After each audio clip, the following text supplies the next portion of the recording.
Nandito tayo ngayon sa sa goat farm ng Farmhouse Company. Ito guys, nanganak itong mga ka-breeder, ito bagong panganak. So lahat ng mga anak niya okay naman siya. Itong isa medyo mahina lang. So dapat basta mga ganyan, turukan talaga yan ng iron. Pero lahat ng yan dapat turukan natin ng iron. Ay yung iba, yung mga ibang farm or technician, ang ginagawa nila, antayin nila yung 3 days bago sila magturok ng iron. So okay man din yon. Okay lang sana kung tulad nito na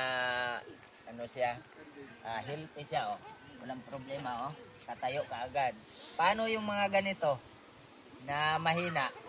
Pag yan ay hinintay mo pa yung antayin mo pa yung 3 days, karamihan mga ganito kadalasan natutuluyang lumpo, no? Kaya nga gagawin natin, turukan niya ng iron. Huwag na nating antayin yung 3 days. Ako, pag may mga kambing ako na nananganak, unang araw pa lang turok agad para automatic healthy yung kambing. Pagkatapos, bago yung iron, dito muna sa itong mga ganito. So ito, yung tainga niya, ito ang uunahin mo. Pag deform, dapat lagyan niya ng i-massage mo lang ng konti, ganyan. Yan. Tapos medyo ganyan. Aplusin mo.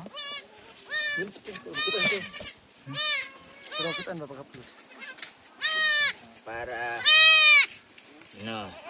ganyan. Ayan wala na okay na siya.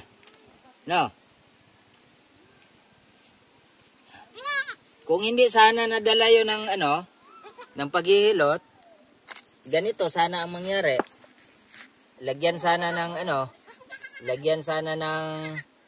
nitong karton. Tapos ganyan, iganyan mo lang kung hindi madala sa pag i-align mo ng daliri mo or kamay mo. Pag hindi madala ng massage, ganyan ang gagawin mo. Lagyan ng sipit.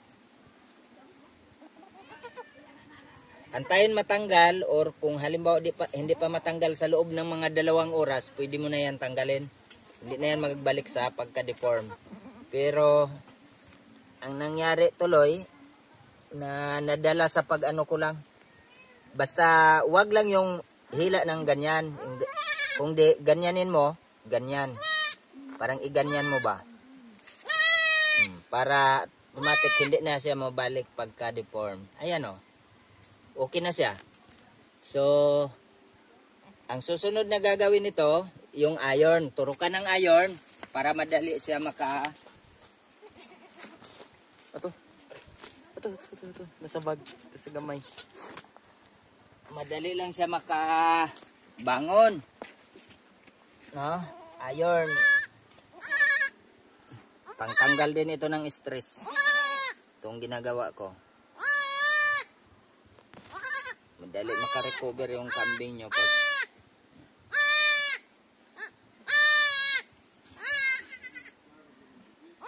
i-massage lang talaga ng mabuti upang hindi mamamaga yung paa niya doon sa tinuturukan nyo. Basta huwag kalimutan, pag nanganak siya, paglabas ng kambing, dito ka lang maghawak. Dito sa katawan pwede. Huwag lang dito sa puwit kung nakakamay ka lang, Malibang kung nakagwantes ka, okay lang yun. Pag hindi ka nakagwantes, huwag mong hawakan ito. Antayin mo na yung mama niya na maglalagay dito ng marker. Sa pamamagitan ng laway niya. Dinidilapan niya itong ulo, tapos dinidilapan niya itong sa bandang puwit. Ang purpose niya doon, yung laway niya, ginawa niya na parang marker or palatandaan. Tuwing may magdidi sa kanya, kasi ang kambing hindi sila marunong magbilang ng anak kung ilan ang anak nila, anak ba nila yun o hindi. Ang gagawin nila, aamuyin yun dito sa ulo. Pero halimbawa duda sila kasi yung amoy parang nahaluan ng amoy sa kamot ng tao, aamuyin dito. Ito talaga ang pinaka nila yung sa bandang puwit. Pag inamoy nila itong puwit na to, tapos nangangamoy ng kamay ng tao, hindi nila padidihin yan. Susungayin nila yan. So, kaya nga, iwasan na mahawakan ito, maliban kung matapos na madilapan ng mama niya. Pag nadilapan na niya ng mabuti yung dito, pwede mo nang hawakan. Yung iba, sabi ng iba, buong araw daw, hindi pwede hawakan. Hindi, ako ilang minuto lang, pwede nang mahawakan yan.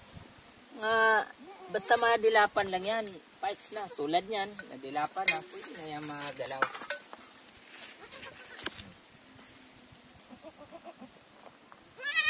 Ito, dito sa dito sa bandang paa, pag nagturok ka, wag dito sa itong linya na to, itong kumbaga tinatawag namin to na parang blade kumbaga. Kasi ito man ang mag-control sa ganyan, sa paa niya, ganyan. Ito mag-control, andito yung nerve niya na malaking nerve. Pag natamaan mo yan, matagal maka-recover yung kambing, parang namimilay sa loob ng ilang araw. Kaya ang gagawin mo, upang hindi siya matamaan yung buto niya, pisilin mo dito sa bandang itong joint na to, dapat makalampas ka papunta roon upang hindi siya hindi niya ma-bend yung kanyang paa. Pagkatapos, ayon yung daliri ko, pinisil ko yung laman ng paa upang lalayo siya doon sa buto upang hindi siya madisgrasya. Tapos itong banda na to, wag mong turukan, kung ilihis mo ng konti. Sa banda rito, ilihis ng konti. Tapos, wag kang magturok na hanggang balat o lampas balat. Kung iturok mo talaga, ibaon mo talaga doon sa kanyang laman or kanyang muscle. Ayan dito dito. Ayan. Nakaturok na ng Tapos, sa mga tulad namin, mga professional na kahit anong posisyon, okay lang yun sa amin kasi sanay na kami, marunong na kami mag-adjust ng kamay. Halimbawa ito ay nadiinan, ito naman ay ibaba namin. Ganyan, upang hindi magkasalubong. Upang maiwasan na matamaan yung buto. Pero sa mga hindi pa masyadong master sa pagturok, sa mga lalo na pagbaguhan pa, ganyan ang paghawak ganito. Itong kamay mo, idikit mo dito. Kahit gumaganyan yung kambing mo, halimbawa, gumagalaw yung kambing, kahit gumagalaw siya, hindi mo yan matamaan yung buto, hindi mo maisagad sa buto kasi yung kamay mo, andito ginawa mong stopper, sasabay lang siya, sasabay lang. So, hindi magkasalubong. Pero kung ganyanin mo lang, may tendency na magkasalubong. So, madisgrasya yung paa niya. Kumbaga sa tao pa, magkakangrena or matitano siya. So, kung hindi man siya magkatitano, masakit kasi doon sa buto. Kadalasan may mga problema na magkasakit siya. Kung sa tao pa, magka-cancer sa buto. So, tingnan nyo ganyan. Yan, sagad na. Tapos, ito dito, ganito, Tapos, dahan-dahan mong pisilin. Huwag biglain kasi pag binigla mo, parang puputok yung niya paa. Kasi bagong panganak pa lang, maliit pa yung paa niya. At saka, kukunti pa rin yung laman ng, niya, paa niya, yung kanyang laman. So, hindi pwedeng biglain.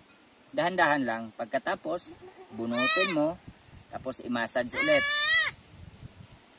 Siguraduhin na ma-massage mo ng mabuti para hindi ka na bibilang pa ng ilang araw bago siya maging kondisyon yung paglakad niya. Kasi parang napilayan yung kambing pag hindi mo i-massage ng mabuti.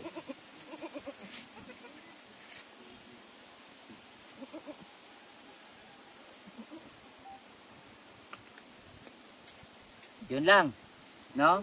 Tapos yung inahin naman, kung halimbawa hybrid, pwede ka magturok ng iron. No? Kung mga tulad nito native, kahit hindi mo na yan turukan ng iron. Pero, hindi ibig sabihin na pag native, bawal turukan ng iron. Hindi bawal. Kung di, iniiwasan natin dyan, yung, yung another expenses ba? No? Para hindi magastos, wag mo na lang turukan yan. Kasi ano man yan, yung hindi man yan masilan kasi native. No? Ganyan yan. Pwede mong turukan, pwedeng hindi. Pero kung halimbawa stress yung mama niya, kahit native siya, turukan mo ng iron. Kung kinakailangan.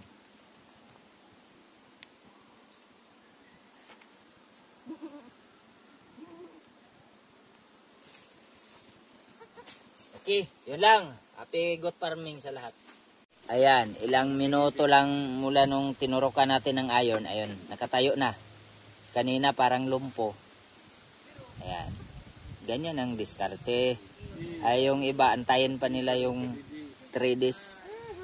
Kasi nakalagay daw doon first 3 days. Hindi nila naunawaan yung kahulugan ng first 3 days. Kung ibig sabihin doon ay ika 3 days ka pa bago magturok, hindi ilalagay doon na first 3 days, kundi ang ilalagay doon within 3 days. No? Ayan, marami kasing matalino sa Facebook eh. Pati kami na mga eksperto na, kami pa ang kinukurikan.